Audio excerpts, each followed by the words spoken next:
Hello class. Topic होते जा रहे हैं, धीरे धीरे समझ में आ रहे हैं। आई होप आप लोगों को। चलिए आगे हम बढ़ते हैं। आपका depression of freezing point. Depression से यहाँ पे मतलब है घटना, फ्रीजिंग पॉइंट का घटना। तो बढ़ने वाली चीज हम पढ़ चुके हैं। जैसे हमारा था elevation of boiling point, boiling point को कैसे बढ़ा सकते हैं। यहाँ पर है डिप्रेशन ऑफ फ्रीजिंग पॉइंट, कि फ्रीजिंग पॉइंट को कैसे घटा सकते हैं। कुल्फी पसंद है सबको? खाते हो? अच्छी लगती है ना मैम, गर्मी में कुल्फी की बात मत करो, लॉकडाउन है आज तो।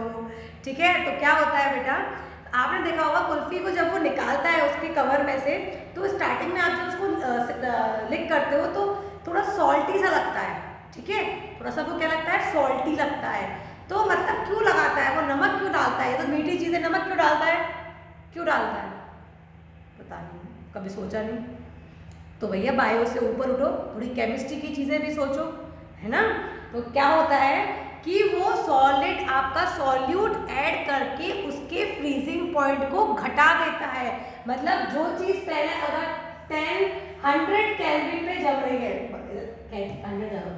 0 केल्विन पे घट रही है, जम रही है, तो वो उससे पहले ही क्या हो जाएगी, जम जाएगी। उससे पहले ही क्या हो जाएगी, जम जाएगी। अब आपने देखा होगा जो आपके कुल्फी वाले होते हैं, अब उनका बेचारा मटका होता है, फ्रिज लेके तो घूमते नहीं है आपके पास। जब रोड पे जाते हैं तो फ्रिज तो होता नहीं उनके पास, कुल्फी वालों के पास। तो क्या करते हैं वो लोग, आइस के अंदर रखते हैं। तो उसके ऊपर नमक लगाने से क्या होता है, वो उसका फ्रीजिंग पॉइंट घटा देता है और हमारी कुल्फी क्या रहती है, जमी रहती है लंबे समय के लिए, और जल्दी भी जम जाती है ना बेटा। चलिए पढ़ते हैं, एग्जाम्पल था ये। तो अब ऐसा क्या होता है इसमें, तो वो देखते हैं हम। डिप्रेशन ऑफ फ्रीजिंग पॉइंट मतलब फ्रीजिंग पॉइंट को घटा सकते हैं हम। The lowering of vapour pressure of a solution cause a lowering of freezing point. अगर वेपर प्रेशर आपका घट सकता है तो आपका क्या हो जाएगा, फ्रीजिंग पॉइंट भी घट जाएगा आपका प्योर सॉल्वेंट का। We know that the freezing point of a substance, the solid phase is in its dynamic equilibrium with the liquid phase. Freezing point का क्या होता है, फ्रीजिंग पॉइंट क्या होता है कि वो आपका फेज जिस समय आपका सॉलिड और लिक्विड दोनों क्या हो, इक्विलिब्रियम में हो, वो आपका क्या कहलाता है, फ्रीजिंग पॉइंट कहलाता है। मतलब आपका चीज सॉलिड से लिक्विड में बन गई, लिक्विड से सॉलिड में चेंज हो गई, वो आपका कहलाएगा freezing point. Freezing point of a substance, thus freezing point of a substance may be defined as the temperature। ये आपके freezing point की definition है कि the temperature at which the vapor pressure of the substance in its liquid phase is equal to its vapor pressure in the solid phase। तो solid phase में जो उसका vapor pressure होगा उसका liquid vapor pressure के बराबर हो जाना, उस temperature पे आपका क्या कहलाता है, वो freezing point कहलाता है। ठीक है, a solution will freeze when its vapor pressure equals to the vapor pressure of its pure liquid solvent as it's clear from figure 2.2। देखो बेटा यहाँ पे क्या है, बहुत ध्यान से देखना है। ग्राफ है हमारा, ग्राफ से जल्दी चीजें समझ में आती है। ठीक है, जैसे आपको बायो में डायग्राम में चीज जल्दी समझ में आती है, ऐसी केमिस्ट्री में ग्राफ से चीज जल्दी समझ में आती है। ठीक है, तो यहाँ पे भी हम ग्राफ किस किस के बीच बना रहे हैं, वेपर प्रेशर और टेम्परेचर के बीच में। ठीक है, तो टेम्परेचर आप बढ़ाओगे तो वेपर प्रेशर भी क्या होता है, बढ़ता है। ये बात तो क्लियर हो ही गई है। तो पहले सिचुएशन में क्या था, आपका जो लिक्विड सॉल्वेंट था, सिर्फ सॉल्वेंट है आपका लिक्विड फॉर्म में, उसको अगर आप फ्रीज कर रहे हो तो उसका जो फ्रीजिंग पॉइंट था वो आपको मिला इस पॉइंट पे। कहाँ मिला, TF0। ये आपको टेम्परेचर पे, इस टेम्परेचर पे आपका जो लिक्विड सॉल्वेंट था वो क्या हो गया, फ्रीज हो गया। लिक्विड सॉल्वेंट क्या हो गया, फ्रीज हो गया। अब जब आपका सॉल्यूशन बन गया, मतलब इसमें हमने क्या ऐड कर दिया, कुछ सॉल्यूट ऐड कर दिया। सॉल्यूट ऐड करने की वजह से क्या हुआ, इसका जो फ्रीजिंग पॉइंट था घट गया। वो अब आपको कहीं यहाँ मिल रहा है, यहाँ आपको मिल रहा है, दैट इज योर TF। ये बेटा बिल्कुल अपोजिट है एलिवेशन के। यहाँ पे एलिवेशन में क्या हुआ था, हमारा वो चीज पहले मिल रही थी, वो चीज बाद में मिल रही थी। तो हमने उसमें क्या किया था, आपका TB माइनस TB नोट किया था, ध्यान आ रहा है। और इसमें क्या होगा, आपका TF0 माइनस TF होगा। फ्रीजिंग पॉइंट आपके जब वेपर प्रेशर में, उसमें लिक्विड सॉल्वेंट में था, और फिर कब, जब आपका सॉल्यूशन के फॉर्म में था, क्योंकि सॉल्यूशन का हमको कम मिल रहा है तो दोनों में डिफरेंस क्या हो जाएगा, आपका डेल्टा TF हो जाएगा। Delta T is your depression in freezing point. ठीक है बेटा, चलिए आगे बढ़ते हैं। According to Raoult's law when non volatile solid is added, हमेशा यहाँ पे नॉन वॉलेटाइल सॉलिड को ऐड किया जा रहा है, is added to the solvent, its vapour pressure decreases and now it would become equal to that of solid solvent at lower temperature। तो वो क्या हो रहा है, फ्रीज हो रहा है उसी टेम्परेचर पर, thus the freezing point of the solvent decreases। तो जब सॉल्यूशन बन जाता है तो उस समय जो फ्रीजिंग पॉइंट था आपका प्योर सॉल्वेंट का, तो अब जो सॉल्वेंट का फ्रीजिंग पॉइंट होगा वो क्या हो जाएगा, घट जाएगा, क्योंकि आपका सॉल्यूट तो क्या है, सॉल्यूट तो क्या है, नॉन वॉलेटाइल है। तो इस समय जो आपका यहाँ पे अगर मैं बात करूँ P1 नॉन है, वो आपका क्या है, ज्यादा है कंपैरेटिवली P1 की, तो होता ही है हमेशा।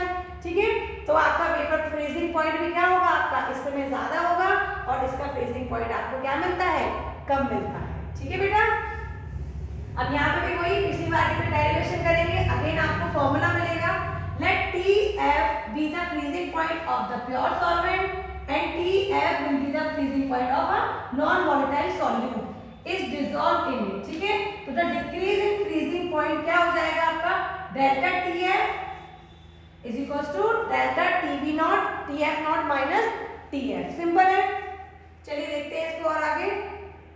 ये आपका डिप्रेशन ऑफ फ्रीजिंग पॉइंट कहलाएगा। ठीक है, similarly to elevation of boiling point, depression of freezing point delta TF for dilute solution, that is ideal solution is directly proportional to the molality। तो ये भी आपका क्या होता है, मोलालिटी के प्रोपोर्शनल होता है।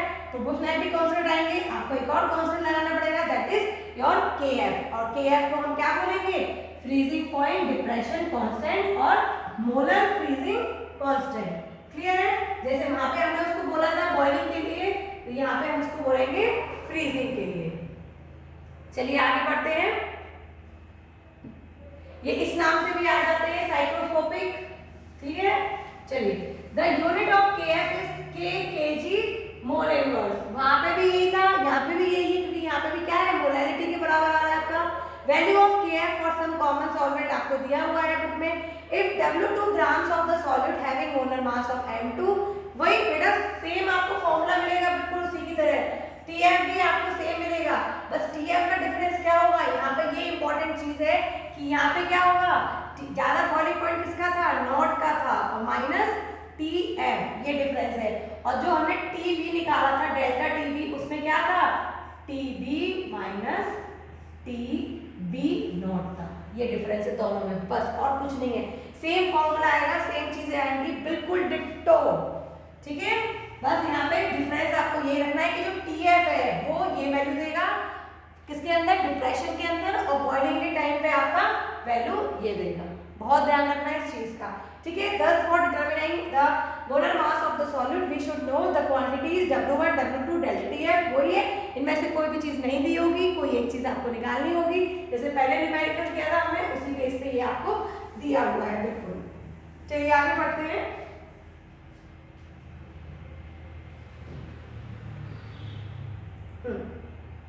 तो यहाँ पे बेटा जो KF है उसको है ना एक फॉर्मूले की तरह से डिराइव किया गया है, ये आपको यहाँ पे फॉर्मूला एक और याद रखना है, ये आपका TF के लिए फॉर्मूला और ये आपका TH के लिए फॉर्मूला, KB के लिए फॉर्मूला, ये आपके दो बहुत इंपॉर्टेंट फॉर्मूलेज हैं, कभी कभी ये वैल्यूज भी निकालने को दे दी जाती है।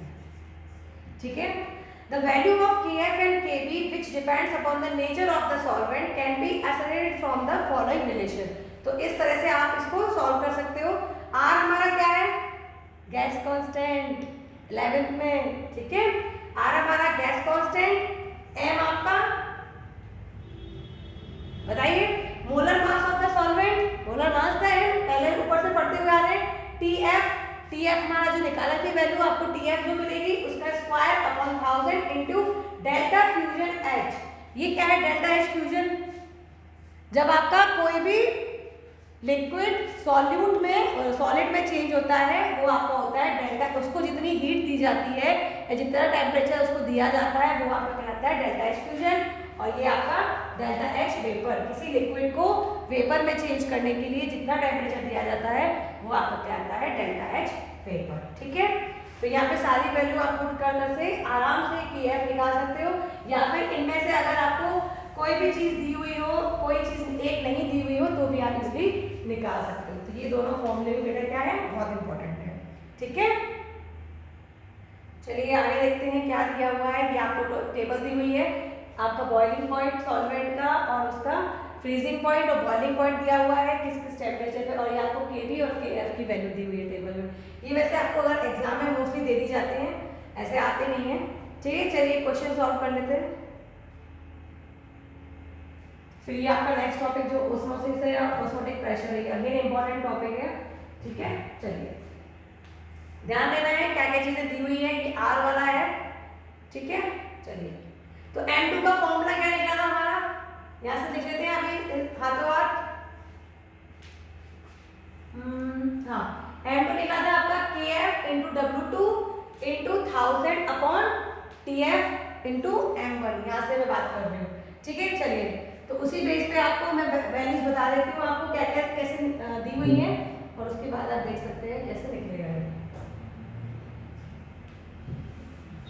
चलिए 1 gram of non electrolyte solute dissolve in 50 gram of benzene. कितना सिंपल है। ये आपका क्या दे दिया, W2 दे दिया। इतना ग्राम ऑफ सॉल्यूट, इतने ग्राम ऑफ सॉल्यूट डिसॉल्व है 50 ग्राम ऑफ बेंजीन में, that is your W1। Lower the freezing point, घटा देता है freezing point of benzene by इतना। ये तो आपको कोई दे दिया, डेल्टा टी दे दिया डायरेक्ट, डेल्टा टीएफ दे दिया, टेंशन ही नहीं है। The freezing point depression constant of benzene के भी दे दिया है, के एफ भी दे दिया आपको। Find the molar mass of the solute. बाप रे कितना सिंपल क्वेश्चन है बच्चा। तो यहाँ पे क्या था हमारा, के बी इंटू आपका W2 into 1000 upon W1 into आपका टेम्परेचर TF स्क्वायर था। टीवी स्क्वायर नहीं था, टीवी था बस ना, delta TV TF sorry TF उसकी बात कर रहे हैं अब हम, डिप्रेशन की बात करें, फ्रीजिंग पॉइंट की बात कर रहे हैं। ठीक है, तो ये आपने फॉर्मूले में सारी वैल्यू पुट कर दोगे और आंसर आपको मिल जाएगा। कितना इजी पीजी है ना मेरे बायो वाले बच्चों, मेरे प्यारे चुन्नू मुन्नू, मेरी प्यारी प्यारी लड़कियों जो बायो में बेचारे क्वेश्चंस को लेके जूझ रही हैं। तो बेटा प्लीज टेंशन वाली बात नहीं है, बस देखो थोड़ा दिमाग लगाओ, शांति से पढ़ो। एक सबसे बड़े ही सिंपल पॉइंट होता है इसमें, आप लोग जो बायो वाले बच्चे हो ना, वो क्या कर लिया करो, यूनिट देख लिया करो कि ये भी ग्राम में है, ये भी ग्राम में। ग्राम में क्या होता है, वेट होता है। तो मतलब ये दो वेट दे रखे हैं सबसे पहली बार, W है, दोनों W है। अब W1 कौन सा है, W2 कौन सा है, वो कैसे देखोगे कि ये आपका नॉन वॉलेटाइल सॉल्यूट है। तो सॉल्यूट का क्या होता है हमारा, W2 होता है। इसके अंदर ये डिसॉल्व है, तो ये क्या हो जाएगा, W1 हो जाएगा। ठीक है, आपको फ्रीजिंग पॉइंट घट गया है, टेम्परेचर दे दिया है केल्विन में, तो ये आपका क्या है, डेल्टा TF है। क्योंकि यहाँ बोल रहा है कि lower the freezing point of benzene by इतना, मतलब इतने से घट गया है। आपको डिफरेंस नहीं दिया है, आपको सिर्फ एक टेम्परेचर की वैल्यू दे दी है। ठीक है, तो the freezing point depression constant भी दे दिया है, यही होता है TF का यूनिट।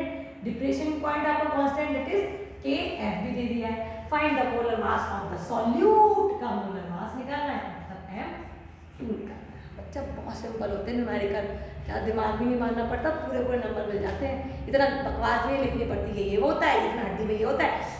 बायो वाले बच्चों इस पे ध्यान दो, न्यूमेरिकल पूरे पूरे नंबर देगा आपको। ठीक है, और सबसे अच्छी बात फॉर्मूला लिखने के भी नंबर देगा। ठीक है, चलिए नेक्स्ट टॉपिक नेक्स्ट वीडियो में, तब तक के लिए थैंक यू, बाय बाय।